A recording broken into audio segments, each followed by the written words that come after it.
Welcome, I'm Joshua Silverstein. And I'm Evelyn Rudy. And this is Santa Monica On Stage, where we talk about the people and the venues that make the city of Santa Monica the cultural destination for the performing arts. We have two fantastic groups on today's show. Joining us are the esteemed music organization Jacaranda and Colonials, an American Shakespeare company. We've got a great show today. Let's get started.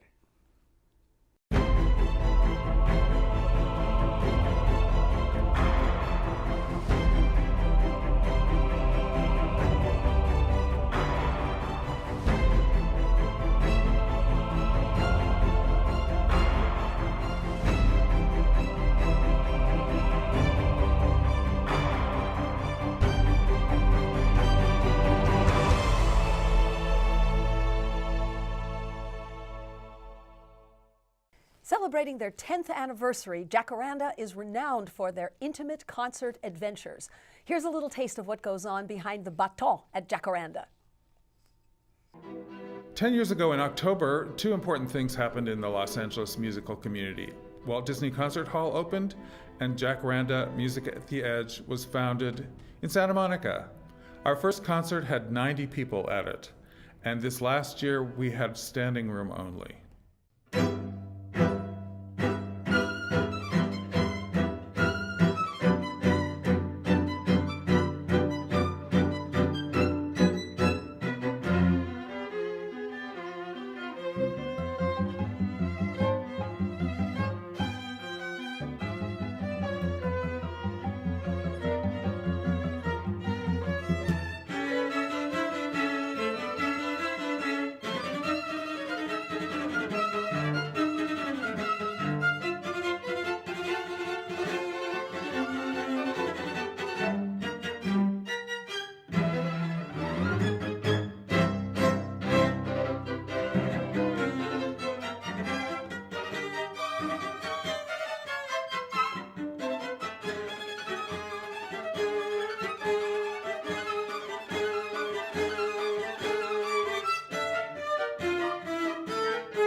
They are sometimes called bold and brash and inventive, words not commonly used in the classical music world.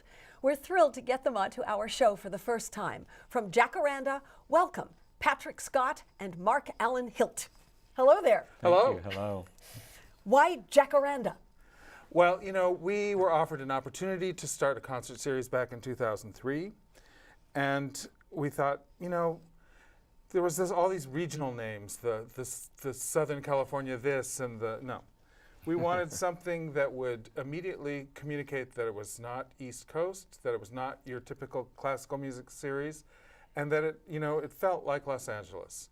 And it just so happened it was the spring, and the trees were raining purple flowers. We thought that's a nice image. Yeah.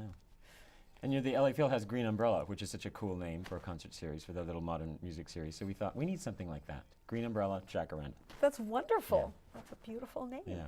So you do music that is not usually or not often in Los Angeles, or that's missing from the tapestry of music in Los Angeles. Yeah. We feel that way. I mean, mainly it started out doing music that we wanted to hear, live performances of that we had never heard before. Like what kind of music? Steve Reich, music for mallet instruments, voices, and organ, which is a terrific piece. And we did a performance of that in the church, which was a lot of fun. We used the pipe organ instead of the electronic organ that he used. So finally got to hear that, which was great. So are you guys musical nerds kind of thing? That's your Yeah, I guess you would say so. Well, I didn't say nerd. I don't wouldn't mean say nerd negative. I mean like nerd like I own obsessed nerd. of. Yeah, okay, all right. Yeah, I'll be a nerd. I'm a sure. nerd for Okay, sure. great. So, I'll be a nerd you too. know. Absolutely. So what other kinds of music do you guys bring into your concert series? Well, you know, the next concert is focused on an anniversary. We like each concert to be like a journey. Yeah. So there's usually a theme. There's something that connects all the music. And I'm not a musician. I'm an audience person and a music lover, which puts me actually in an advantage because then I can say, okay, we're going to start here, but we're going to end here, and there's going to be something that's going to happen. It's a transformation that's going to happen. And our next concert is called Shattered Glass, which is about Kristallnacht, the night of shattered glass 1938, November 9th, the actual 75th anniversary. To the Yeah. day, we're observing this. It was impossible to pass up. There was no other way we could do anything else. What music are you doing? Well, we've always had a passion for music of the Entartete Musik was the name of the exhibit that the Nazis published of music that was banned. Jewish composers that were too decadently modern. And so this concert features, it takes us on a journey from sort of the ghetto, feeling of that homemade music in the ghetto, through the experience of the camps, through Steve Reich's Different Trains, which is a very, very powerful and unforgettable piece. And then closing with the Eric Zeisel Hebrew Requiem, which is the first major concert work to commemorate the Holocaust. And it was written here in Hollywood. Yeah. So it's the structure of the evening starts in like the Warsaw Ghetto and ends in Hollywood. Yeah. And it sort of represents the migration, the diaspora of those persecuted by the Nazis in 1938, 75 years ago. What has been the response from the audience for these shows? Do they cry every show? I imagine everyone's in the audience tearing up and. Well, we had a tenor join us who was based in New York. He sang a concert in April in Curly River. He was the main role in The Mad Woman in Curly River, which is a church parable based on a Japanese drama. And at the end, it ends, it's a very collaborative piece, and at the end, the whole orchestra, which is 7 players, and the cast walk out of the theater and chanting this sort of Gregorian chant. So we're and the audience just sat there enraptured. I mean, they didn't even begin to applaud at all. You know? Wow. Yeah, but the tears were streaming Yes. down their faces. Right. That's the Yeah. goal, I assume. Yeah. And now, he is said to he get had them to never cry heard, every show. being a New Yorker, he said New Yorkers clap as if every performance were their last one. I mean, they can't even wait for the music to be over, and they're Right. jumping to their feet and clapping. But here he said it was so gratifying to let that Yes. silence just settle after the performance was over. So LA is better than Yes. New York. Okay, I didn't know. That's right. Just Well, to be clear. and Jacaranda has really, over 10 years, we have built an audience that is so incredibly respectful of the music. They're there to hear the music. And eager to have an experience. And we have these recordings we've not yet released. We have 10 years of extraordinary recordings. And they hardly sound like live recordings because there's virtually no noise. Wow. Yeah. How big are the audiences? The house technically seats 425. Okay. The fire marshal will allow us to put in like another 100 and so, but really we've had standing room only, and it's a little Wow. over 500. I hope the fire marshal isn't watching because he doesn't allow that. We just do it. No. So- I follow the rules. They're empty. They're all empty. So you come from a background of all kinds of different things. How did you move into Jacaranda? Oh my gosh. Well, I started as a visual artist, and then I was trained as a dancer as a young child, and studied that in college as well. So I want to see that later, the dancing. Later on, we'll cut to that. Go the ahead. lifting of the leg. Yes, I want to see that. And was in dance companies as a designer. I did a lot of work. I worked with San Francisco Opera as a designer, and so cut sets and costumes. And then that morphed into music video in the early part of the 80s, just when music video was being born. And I've been an arts administrator. I've raised money. I raised about $16 million for after-school programs for the city of Los Angeles. Wow. So, I finally come to the thing that I care the most about after all these years, and that's Jacaranda. That's Wow. beautiful. And how do you two work together? How do you create a piece? I have a saying. Mark proposes and Patrick disposes. Which is not entirely true. He Not has entirely. he has brilliant ideas, but in terms of the decision making, I'm the He's the last artistic word. director. Got it. Yeah. So you say no to him often. No, not No. often. Occasionally, yeah. I'll say, there are certain things I've kept pressing for that I really want to do, and he's just not interested. But sometimes, what are all the- of a sudden, one of the things was this Vierne piano quintet. I said, that's composer is just like a loser. French organist from Paris, early part of the 20th century, and I was just like mad for it when we heard this recording. I said, we must do this piece. And they And played it for finally, us, yeah. all the pieces came together, and I'm thinking, that thing is just perfect.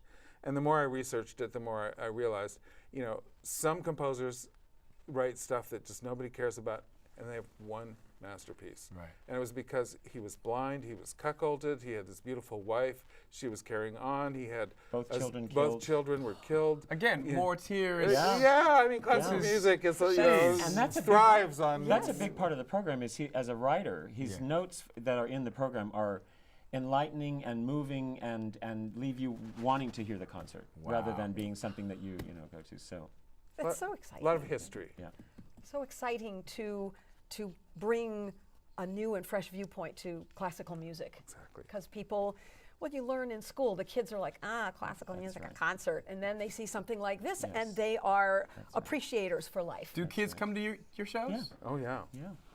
Yeah, we have a lot of composition professors from around entire Southern California that have created this network. So there's a lot of college students that are involved in composition or high level of performance because our performers are bar none the best in Los Angeles. You know, Los Angeles Absolutely. is full of musicians who play for the studios all the time, and that's Right. all they get to do. You know, a low C for 20 bars. You know, they get paid very well for it, but they come and play for us, Ligeti and Messiaen, and Wait, they get paid? Hold on. Yes. So awesome that you guys have come Thank to you. visit us today and that you're Thanks, doing guys. what you're doing. Thanks for having Patrick us. Scott and Mark Allen Hilt. Thank you. It is an honor to meet you both, and what you're doing with classical music is fresh and brash and inventive. Here's to another 10 years for both of you. Stick around, because we've got so much more for you today on Santa Monica on Stage.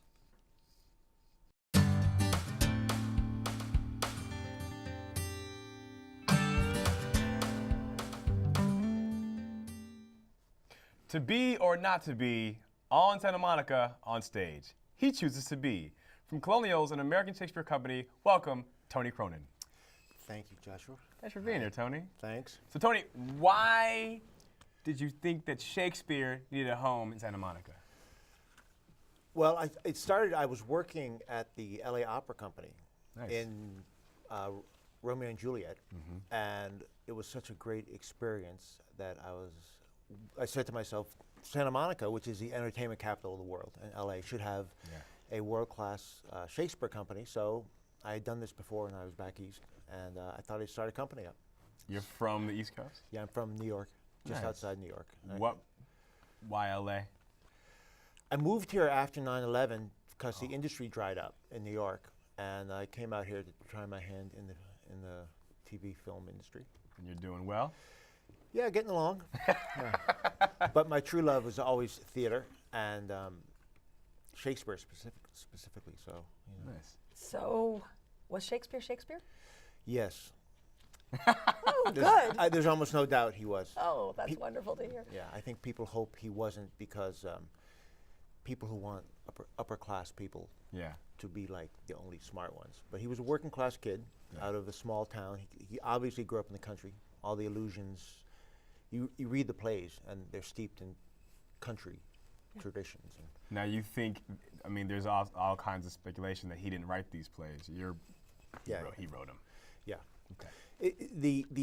At the time he was writing, Yeah. there were a bunch of university kids Yeah.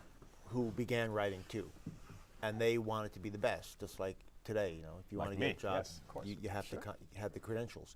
And he was not a university kid, and so from that point, there was always sort of a lot of jealousy and envy, and so people were always attacking him.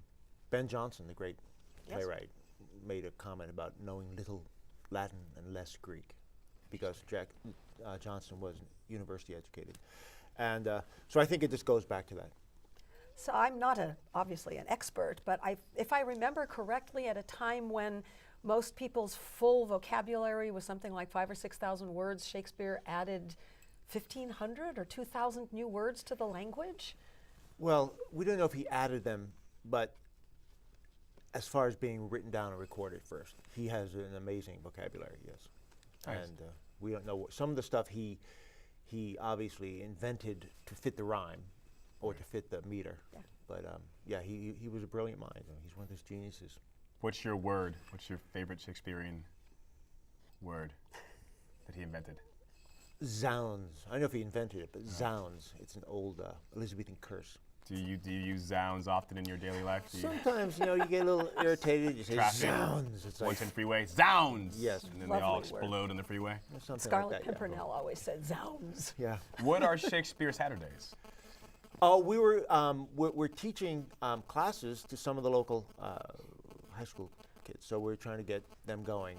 This is the first time we're doing it, and then we're going to try to get more. So we get the younger people involved in learning Shakespeare at an early age. Now, so awesome. how do the kids like it off the cusp? Are they They love it. Yeah. really? Yeah. Who are these strange children that love Shakespeare? Well, kids. They're some kids from Santa Monica High School. Okay, And well, they're strange for sure. yeah, and but the kids who want to be actors, and the great thing about Shakespeare that actors sort of discover early on is he gives you great stuff to say, Right. and it sort of walks a line between being real and being fantasy because no Right. one speaks like this, and Right. it's written in verse. So children tend to hear it more purely. Yeah. They have no judgment on it. Right. And so they respond very well to it, and we've had a lot of kids come and see the plays. In fact, the other night we had a couple of teenagers watching Comedy of Errors, and they were laughing. And they relate to it because Yes. the stories are universal and contemporary. Exactly. Oh, that's wonderful. And you have a thing happening at the Miles Playhouse right now. That's right. Okay. We're doing Romeo and Juliet and Comedy of Errors. Why that combination?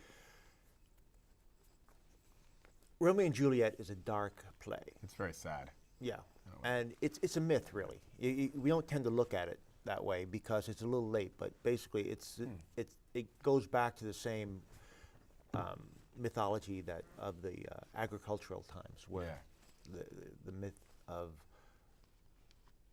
the god maiden, the maiden of the corn, has to die every year to be brought back to life. Interesting. And so this is sort of the shape of the play, like a fairy tale or a myth. And so it's about if you don't allow life and love to express itself, you'll end up with death. In fact, the friar who I agree I'm with that. playing, Oh. he has this great line. He says, "Within the infant rind of this small flower, poison hath residence and medicine power.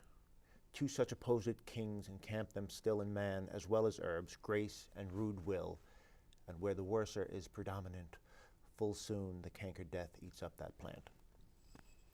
And so, God. Oh, Tony. Yes. Tony. thanks, Josh. Oh, man. But he's talking about, it's like if you don't embrace life, this is tragedy. Yeah. Death takes over, or if the ego takes over, depending on how you're looking at it. Wow. And then the comedy. Comedy is about embracing life, and with all the sort of craziness that you reconcile that you're going to live and love. And so Comedy of Errors is his first and shortest play. It's a true farce, and it's about people who are out of whack, that how their center is, and they discover over the course of the play their wholeness, and then there's weddings at the end and love and reconciliation. How many plays are there? 27. Wow. Can you name all of them? If I took my time, I could, yeah. But it would take me a few minutes. I'd probably miss a few, yeah. I just did a Midsummer Night's Dream. Oh, who'd you recently. do? I was Puck. Oh my God, where? At SMC. Great. Yeah. It was great. What's Fools? These mortals be. Yes, exactly, yeah. And they were fools. Oh, how were you dressed? Very colorfully. Yeah. Yeah. You are a Puck. I definitely I am think puckish. you are. That was typecasting I for feel sure. like it was pretty right there in the. Puckable moment, yes. There were many puckable moments. So we got to play a little game with you right now. You're gonna teach us about some iambic pentameter. In 30 seconds. Yes. Go. 10 syllables, 5 Okay. beats. Okay. Okay. Unstressed, stressed. Da dump, da dump, da dump, da dump, da dump. If music be the food of love, play on. Right. Okay. That's the line. Okay. You string those lines together, and you It's keep like the rhythm conversation. going. It feels like the most you find, That's right, conversational. and you find the rhythm. But the line is the basic building block. So the beginning of Twelfth Night is, if music be the food of love, play on. Give me excess of it, that surfeiting the appetite may sicken and so die. Thank you, Tony, for that lesson. Tony, oh And God, thank Tony. you. Tony, thanks so much for being with us. Well, thanks for having me. You're fantastic, and come back anytime. Stick around, we're gonna see some iambic pentameter in action next. Hey, slow down! Right next to the library on 7th Street is the Santa Monica History Museum, where history comes to life for the entire family.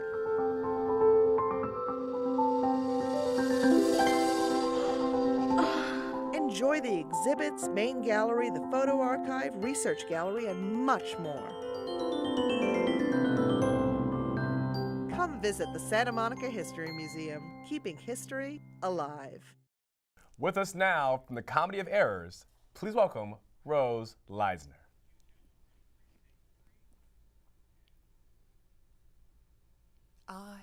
I, Antipholus, look strange and frown. Some other mistress hath thy sweet aspects. I am not Adriana, nor thy wife. The time was once when thou, unurged, wouldst vow that never words were music to thine ear, that never object pleasing in thine eye, that never touch well welcomed in thy hand, that never meat sweet savored in thy taste, unless I spake or looked or touched or carved to thee. How comes it now, my husband? Oh, how comes it that thou art thus estranged from thyself? Thyself, I call it, being strange to me, that undividable, incorporate, and better than thy dear self's better part. No, do not tear thyself away from me. For know, my love, as easy mayst thou fall a drop of water into the breaking gulf, and take unmingled that same drop again, without addition or diminishing, as take from me thyself, and not me too. Oh, how dearly would it touch thee to the quick, shouldst thou but here I were licentious, and that this body, consecrates to thee by ruffian lust, should be contaminate. Wouldst thou not spit at me, and spurn at me, and hurl the name of husband in my face, and tear the stained skin off my harlot brow, and from my false hand cut the wedding ring, and break it with a deep divorcing vow? I know thou canst, and therefore see thou do it. I am possessed with an adulterate blot. My blood is mingled with the crime of lust, for if we two be one, and thou plays false, I do digest the poison of thy flesh, being strumpeted by thy contagion. Keep then far league, and truce with thy true bed. I live unstained, thou undishonored.